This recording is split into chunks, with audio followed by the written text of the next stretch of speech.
Universal star Kamal Haasan, Indian Spielberg Shankar కాంబోలో తెరకెక్కిన all time blockbuster movie Indian.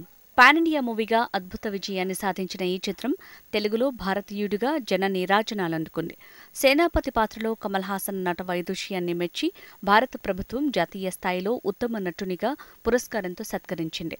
ఈ చిత్రానికి సీక్వెల్ గా ఇండియన్ 2ని ప్రారంభించారు. కొంత షూటింగ్ జరిగాక క్రేన్ ప్రమాదంలో కొందరు యూనిట్ సభ్యుల దుర్మరణం వల్ల షూటింగ్ నిరంతర వాయిదాలకు లోనైంది. ఆ తర్వాత లైకా ప్రొడక్షన్స్ తో శంకర్కి విభేదాలు రావడంతో ఈ చిత్ర నిర్మాణం పూర్తిగా ఆగిపోయింది. కమల్ హాసన్ చొరవతో ఉదయనిధి స్టాలిన్ రంగంలోకి దిగాడు.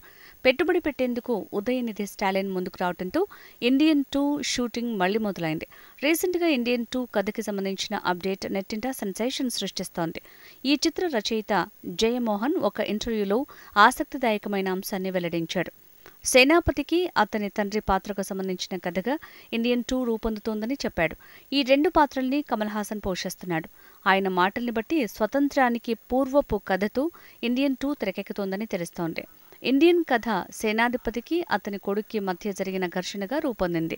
అప్పట్లో ఆ రెండు పాత్రల్ని అద్భుతంగా రక్తి కట్టించాడు కమల్. ఇండియన్ 2 సేనాపతికి అతని తండ్రికి మధ్య ఘర్షణని చూపిస్తుందో, అనుబంధాన్ని సూచిస్తుందో చూడాలి మరి.